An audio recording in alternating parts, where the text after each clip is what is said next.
Buenos días, buenas tardes, buenas noches. Hemos llegado a nuestra reunión semanal para estudiar juntos la lección número 6 de este tercer trimestre del año 2026, en el cual estamos estudiando el tema general primera y segunda a los Corintios. Y para esta lección número 6, el título es Dones Espirituales. Antes de entrar en el estudio de nuestra lección, yo te quiero invitar a que te suscribas a mi canal, que me dejes un like y que compartas el video. Y sigamos creciendo en el conocimiento de la voluntad de nuestro Dios. El estudio de esta semana nos abrirá los ojos en cuanto a los dones del Espíritu Santo. Nuestro texto para esta semana, que se encuentra en 1 Corintios 14:1, dice: sigan el amor y procuremos dones espirituales, pero sobre todo que profeticen. Este texto nos deja claro que los dones son un regalo de amor. ¿Es la función de los dones causar desorden en el templo?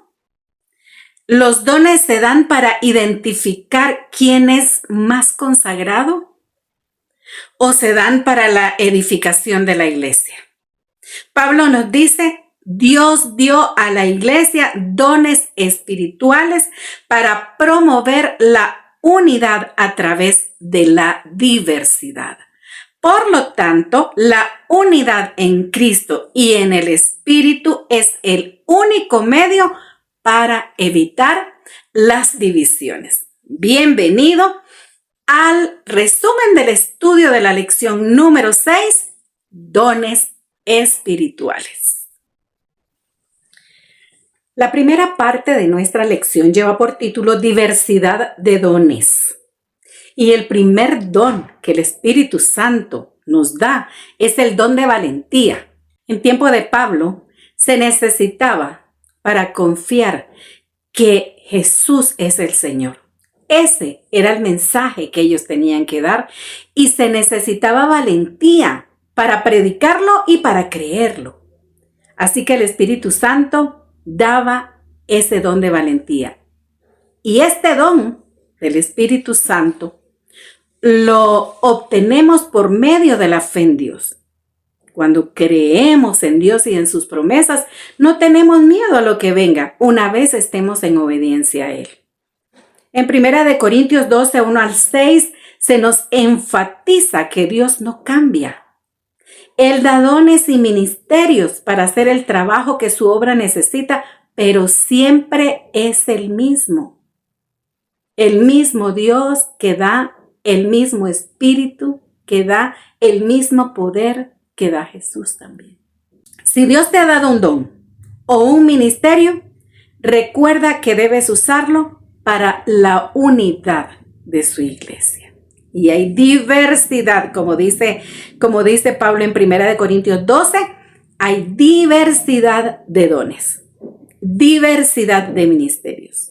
Así que si tienes uno, y seguramente lo tienes porque a todos se nos ha dado un don, tienes que ponerlo al servicio del Señor y usarlo para la unidad de la iglesia.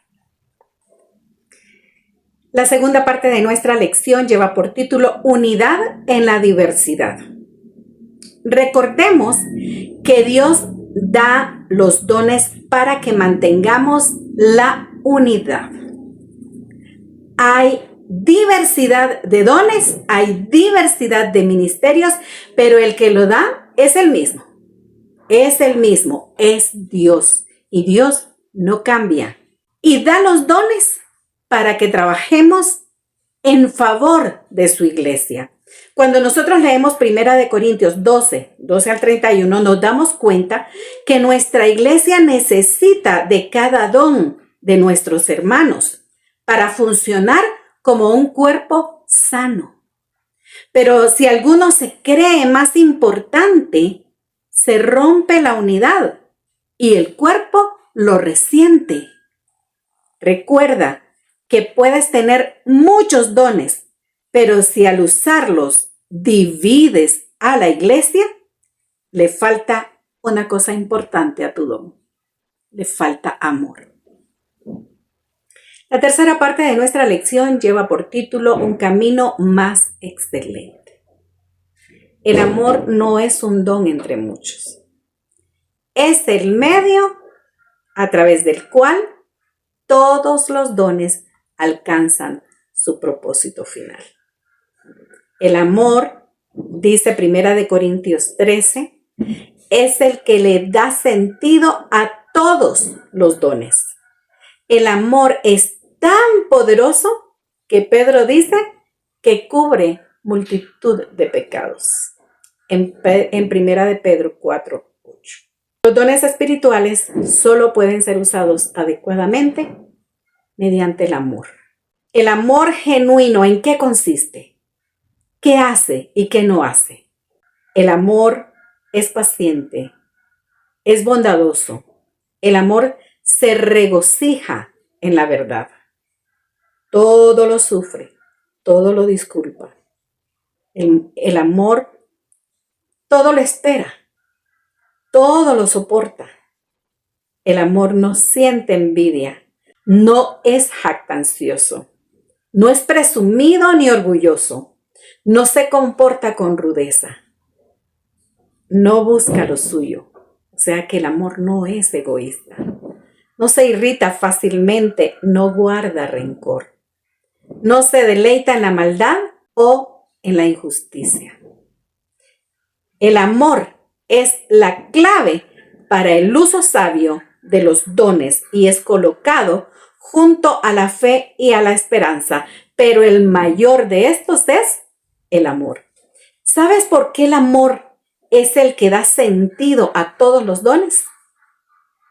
Porque Dios, quien da los dones, es amor. La cuarta parte de nuestra lección lleva por título El don de lenguas.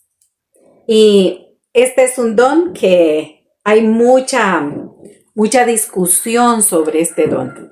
Y no entiendo por qué, porque la palabra de Dios es muy clara. El problema es que a veces nosotros lo que queremos es que la palabra de Dios diga lo que nosotros creemos. Y no es así. Debemos de estar con nuestra mente abierta para que el Espíritu Santo la ilumine y nos pueda dar el entendimiento en cuanto especialmente a los dones del Espíritu Santo. El don de lenguas en 1 Corintios es la capacidad otorgada del Espíritu para hablar en idiomas diferentes del que tenemos. Hay muchísimas experiencias, pero en la Biblia nos da la experiencia de los apóstoles. Ellos no sabían otros idiomas. Y habían más de 10 idiomas en el momento en que cayó el Espíritu Santo sobre ellos y los hizo hablar en lenguas diferentes. Y todos decían, ¿pero quiénes son ellos? Los oímos hablar en nuestra propia lengua. Entonces, es clarísima la palabra de Dios cuando dice la capacidad otorgada de hablar otros idiomas es el don de lenguas. Especial interés para Pablo. El mal uso y el abuso de este don por parte de la iglesia de Corinto causaron desorden y confusión en el culto público. Yo quiero contarles una experiencia que yo tuve cuando era pequeña.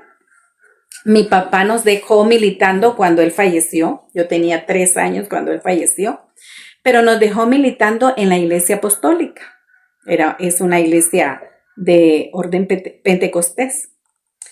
Y cuando era el culto de oración y testimonio, cerraban las puertas del templo. Pero lo que se armaba ahí era una cosa tan terrible. La primera vez que yo vi eso conscientemente, obviamente ya había estado en eso cuando era pequeña, pero cuando lo hice con conciencia, me dio mucho miedo. Y a partir del siguiente culto, cuando ya venía el momento de la oración, yo salía corriendo para estar afuera del templo antes de que cerraran las puertas. En realidad, nosotros hemos malinterpretado el don de lenguas. Y recordemos que los dones no son dados para desordenar la iglesia. Y cuando oímos experiencias de otras iglesias, pareciera que es la iglesia de Corinto, porque se causa tal confusión por este don de lenguas que hasta da miedo, así como a mí de chiquita. En 1 Corintios 14 y 1 Corintios 12, Pablo instruye a la iglesia en cuanto a esto. Pablo se preocupaba que se usara el don de lenguas de manera errónea y no se cumpliera el propósito del don, el cual es la edificación de la iglesia. A mí me encantaría poder hablar otro idioma y para predicar a otras razas. Me encantaría. Sin embargo, la lengua que más deseo hablar es la lengua angelical. Y un día la podré hablar. Un día hablaré con los ángeles en su idioma. La quinta parte de nuestra lección lleva por título el don de profecía. Y el don de profecía ocupa un lugar destacado en la discusión de Pablo acerca de los dones espirituales. Curiosamente, este don suele ser mencionado antes que el don de lenguas. En 1 Corintios 14 dice que procuremos los dones espirituales, pero sobre todo el de profecía. Efesios 4 y 1 Corintios 14 nos dicen que los dones del Espíritu Santo son dados para la edificación de su iglesia. Y ese mismo propósito es el don de la profecía. Profetizar no solo es predecir el futuro. Profetizar es también amonestar, es guiar, es edificar el cuerpo de Cristo, que es su iglesia. Estos dones no solo pertenecen a la época apostólica, sino que también se manifiestan ahora. En el libro de Apocalipsis, en el capítulo 12, indica que el don de profecía es una característica definitiva de la iglesia remanente. Y nosotros, como adventistas del séptimo día, creemos que este don fue otorgado a la hermana Elena de White y que se pone de manifiesto en sus escritos. Tengamos cuidado con los profetas modernos, porque Jesús nos advirtió que vendrán falsos profetas. Así que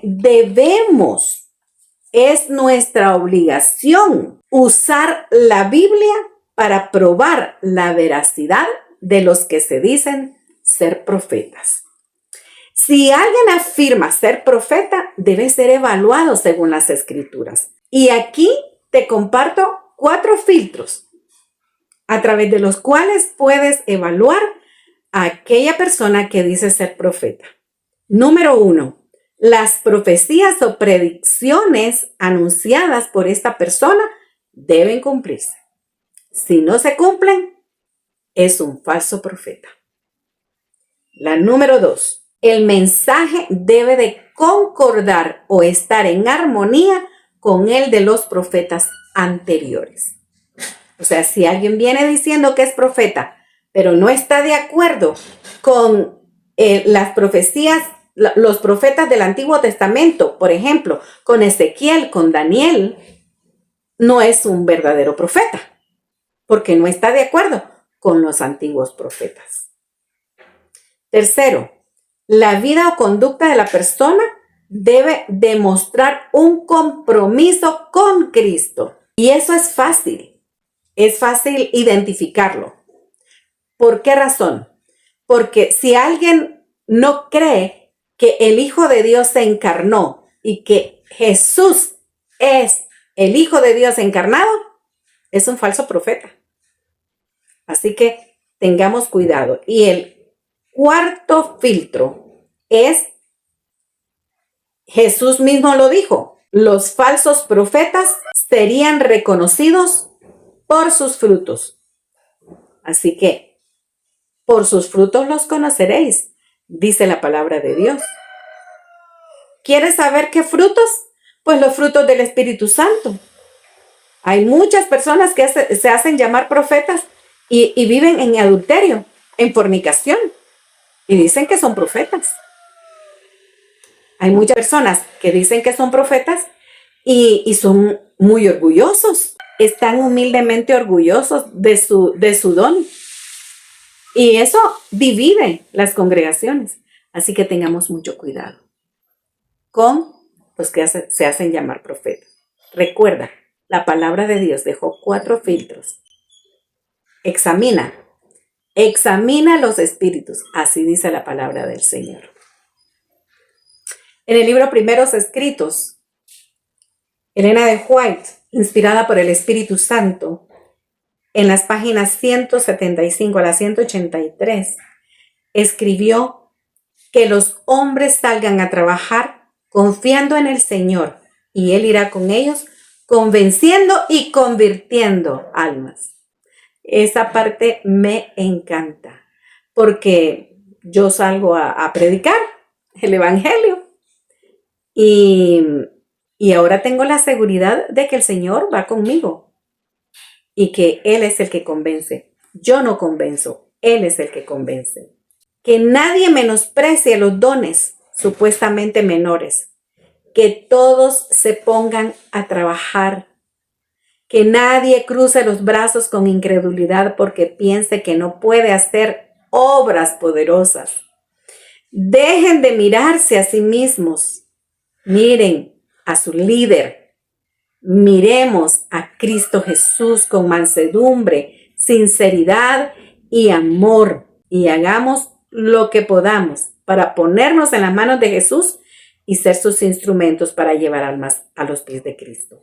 Todos necesitamos la ayuda que podemos recibir de otros. Todos. Hay personas que creen que no tienen don y cocinan tan bien y ese es un don. Ese es un don para atraer a las personas a Cristo.